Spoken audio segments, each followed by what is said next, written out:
Namaskaram everyone. In this video I wanted to talk about something a viewer sent me a couple of days ago, and he's already eagerly waiting for the answer. Sorry about that, but I was a little busy. So it's basically a follow-up question to something I was talking before, and I think it was the video on, can success and material and spirituality kind of go together. Sorry here, camera just fell down. So the question is, I'm in a relationship with a girl whom I like the most, but whenever she goes against my expectations, like not talking properly or being online and not replying to my text, a strong sense of ego emerges in me, and I think of all the worst case scenarios that can happen. I become egoistic and I become agitated. So the crux of the question is, can inner engineering help me in maintaining a state where my girlfriend actions doesn't affect me anymore? Like if she's behaving properly with me or not behaving, it doesn't have any impact on me. I'm happy by myself and love her unconditionally, irrespective of her behavior. I would like to add a point too, which is basically my question, that is, how can I not think of what others think about me? I try to impress others and feel happy when they praise me and feel bad when they criticize or make fun of me. How can I develop an attitude where what others think about me is none of my business? And also I have low self-esteem issues, which I think I'm not looking good and rich, so when my girlfriend talks to another guy or something, it makes me insecure. How can inner engineering solve this issue? So the question kind of comes out of two questions, or it breaks apart into two questions. The first question being, how can I stay unaffected by others, by my girlfriend, and the other question is, how can I not bother about what others think about me, which is, I guess it's kind of the same thing,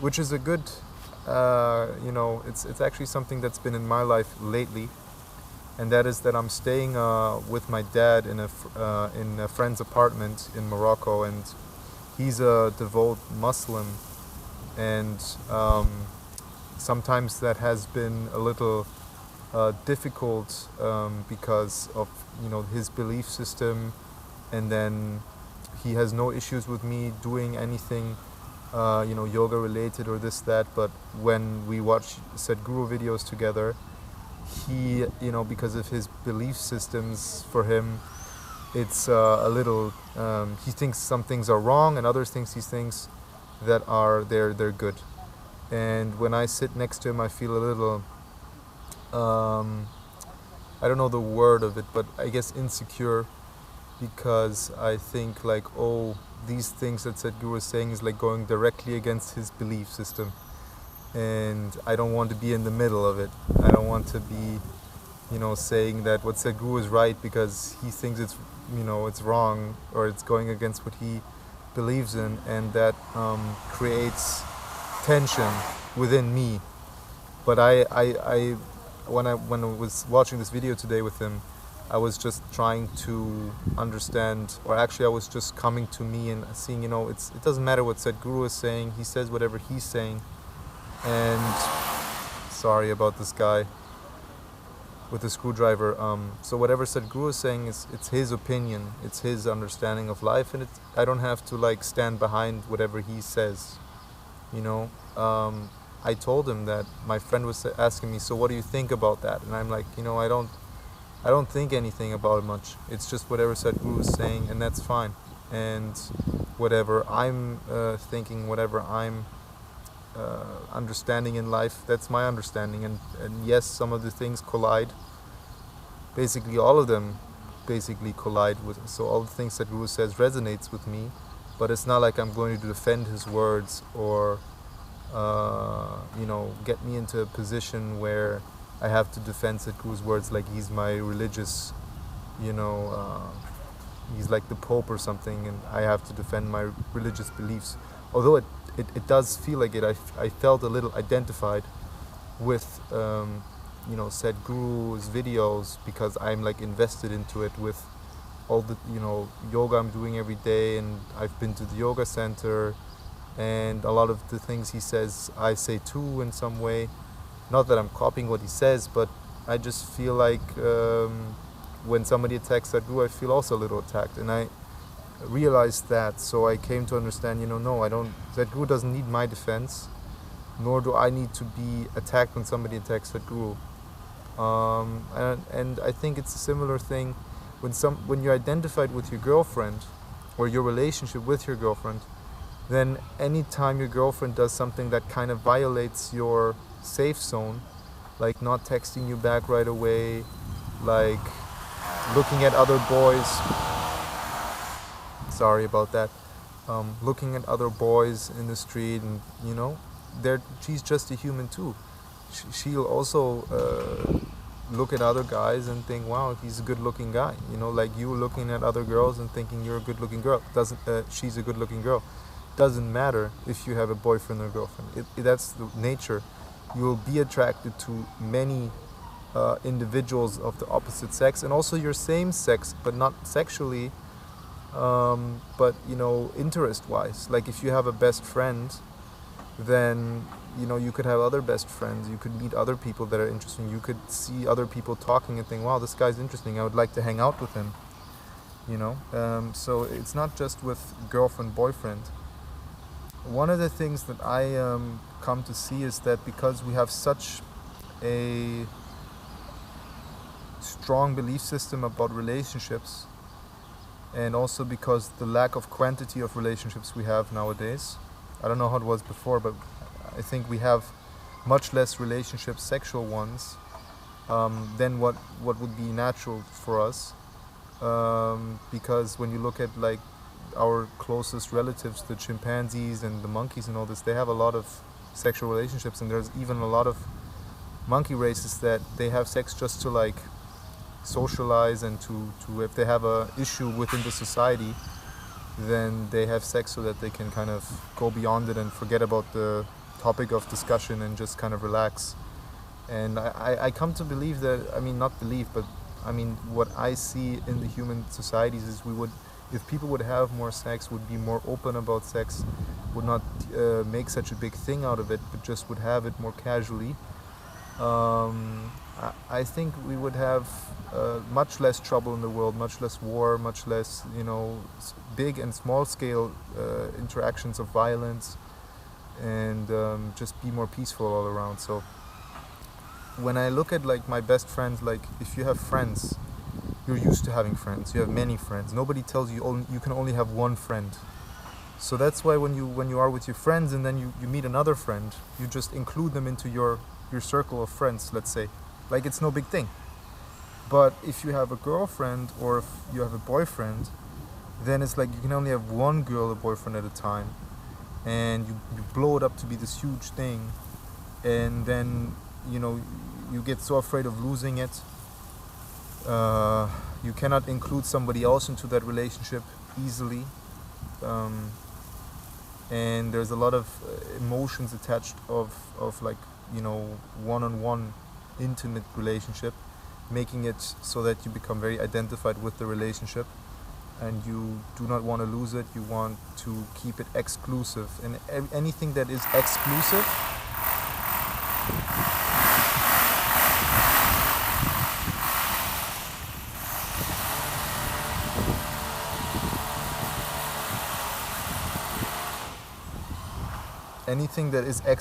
is trouble. That's something that I can see very clearly, like even with my family, because of my family just being my mom, my dad, and my sister, there's trouble. If my understanding of family would be more open, or if I would have much more family members,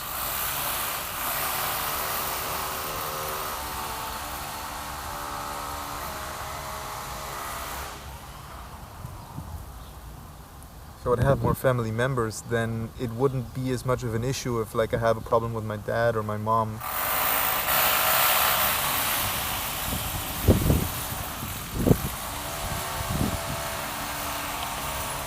So I'm continuing the video now here because of these guys drilling over there. So I think if you become more inclusive about the process of life in general, meaning you don't draw any boundaries about things, you just you don't say, he's my father, he's my mother, he's my girlfriend, all these things, they're bound to be troublesome, because you will have ideas that are not true. You'll have like limitations and labels, boundaries you put around people, which is it's not for real. It's just your mental makeup. Yes, your father is 50% your biological gene code or whatever, but so is your neighbor. You mean he's also like very closely related to you, or any living creature on the any person by 3 corners on this planet, something like that. Meaning if you have a friend that has a friend that has a friend, you will know somebody in China and an Eskimo and whatever. Like, it'll just, I don't know if it's 3 or 4 corners or whatever, but I mean that's pretty much the truth. You are a part of all of this, and once you make yourself something exclusive, she is my girlfriend, this is my body, whatever it is, you'll have trouble. But if you disidentify yourself from that process, meaning it's my body, I can use to do things that I want to do that make me happy. Same with anything. She's my girlfriend, I can use to have fun, do things, go to the movies, have sex with, play video games together, do whatever the hell you want to do. That's great. But once it becomes something compulsive, like she's my girlfriend, she belongs to me, no one else, I don't want to lose her. Just imagine you did that with your best friend, you'd be a psychopath. If you would think that way. Like, oh, if you hang out with somebody else, then you're not my friend anymore. You did that maybe when you were a kid, maybe you did that or something, and people would think you're like, that's okay, people think you're weird, whatever. But nowadays, if you do that with your friends, they just straight up think you're crazy, So, yeah, I think that's kind of the root of the issue. And to the second question, if you don't want people to judge you, meaning what to do if people are judging you, how to stay nonchalant about it, how to not worry about what other people say. Well, first of all, you need balance in your life. The more balance you have, the more you trust yourself, the more you're just in trust with life, and the more psychological issues they get less important in your life. I mean, the same thing with your girlfriend, like the same thing with identification. The more balance you have, the less these kind of issues arise in your life with judgments and identifications. I don't know which way it goes. It probably goes both ways. You have more balance when you're less identified, and you care less about psychological, judgmental issues and stuff. But if you have more balance, it goes the other way too. So that's one thing. The other thing is that basically, if you take yourself too serious, then these kind of judgmental issues will come up. You start trying to defend yourself, you start trying to defend something else, and then if somebody else attacks it with a joke, you take it seriously, you feel hurt, you don't feel good about it. So wherever you have identifications, you tend to be defensive about it, and then you don't want other people to make jokes or attack whatever you were trying to defend. It's like having your own castle, and if anybody tries to invade your castle, then it's something that you don't want. It's your castle, you don't want anybody to invade your castle. So yeah, guys, this is pretty much all I can say about that. If people are judgmental about what you have to say, just become less identified with it. Just disidentify yourself from whatever it is that makes you mad and makes you defensive. Because, you're not that. You're definitely not that. So there's no need to be defensive about it and to get offended by it. Really, there is no need. And one method you can use is just think about, I'm not the body, I'm not even the mind, you know, because that's like the strongest identification we have.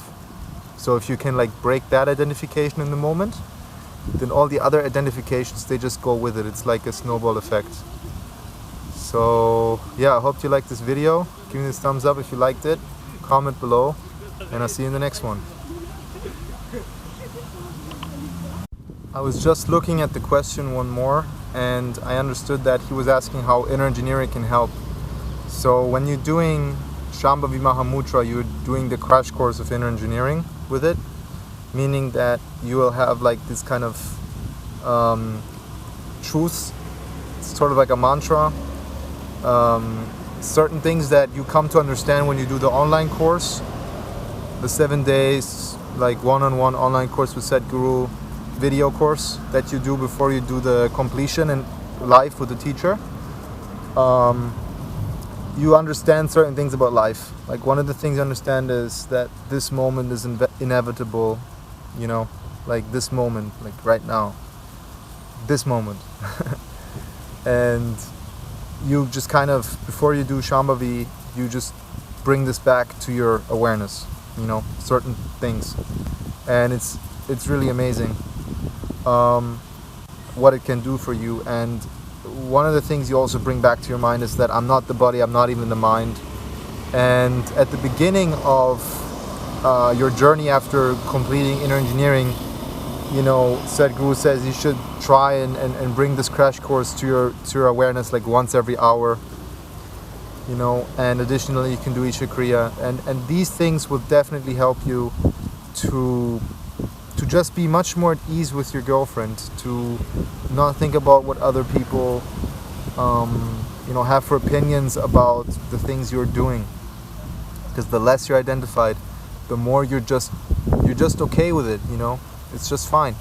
So yeah, like with your girlfriend, if she's texting you, if you're texting her and she's not texting back, if you're not identified with her being your girlfriend, it's totally fine, right? So, or if she's looking at other guys, you know, I mean, if you're not identified with her being your girlfriend, with you even being this person, I mean, it's totally fine if she looks at other guys. And also, actually, you'll enjoy it. You'll enjoy all these things. It's like, it's the juice of life, you know, all these things. If everything would go perfectly, then it would be really boring, don't you think? Like, isn't it interesting that your girlfriend is, you know, looking at other guys or whatever, having a good time flirting with other guys? Like, it's not a big deal.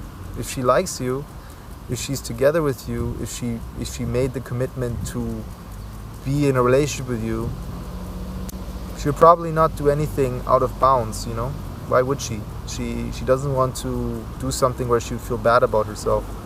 And if she did that, then, and she's honest with you, then she'll tell you. And if you're not identified with it, you can also move on with life. You don't have to blame her. You don't have to make her feel bad if she would like cheat on you. And you know, you can work on yourself. I mean, if you're the kind of guy you would want to be with, then she would want to stay with you, you know, because you already have a huge advantage. You're already together with her. The other guy she's smiling at, he'd have to be a much better guy to like make her actually start chasing him if she already has an amazing boyfriend. So that's also something to the realistic situations about it. I know this video is kind of all over the place. I hope you guys can bear with me and take a little something from it. And when back to the other question, when people are judging you, you know, what is there that needs to be defended? Ask yourself that question. Like, if it's something that is strong and it's real, it can stand for itself.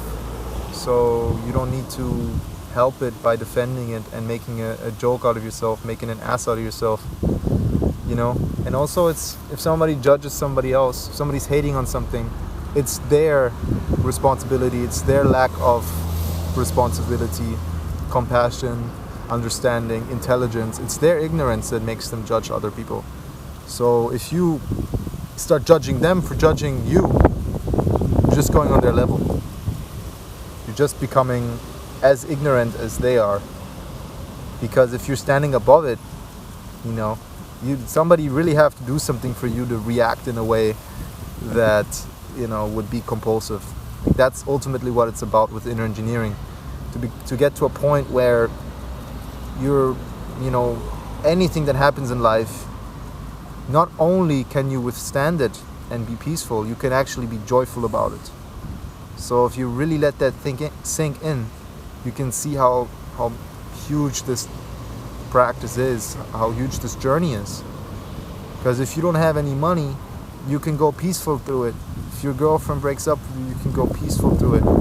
You know, your company, you know, whatever the laws change, your company's dead, you can go peaceful through it. That's a big realization. And it's not something that will come easy, but it's something that inner engineering can do. And that's something that has to happen in your life, because you'll just run in circles otherwise, you know. And we want to get somewhere in life. We want to go to a place that is new to us and not always going through the cycles of, you know, life, like having a girlfriend, worrying that she's gone, then she's gone, getting a new girlfriend, worrying, you know what I mean? Like, it'll just keep on going. All these stuff will keep on happening. And it's not worth it. Like, you want to improve yourself as a person. You want to go to a place where you look at things carefully without being identified with them, and then from that understanding you have, realize what you can do better, what you can change about the situation that will be more joyful for you, more enjoyable for you.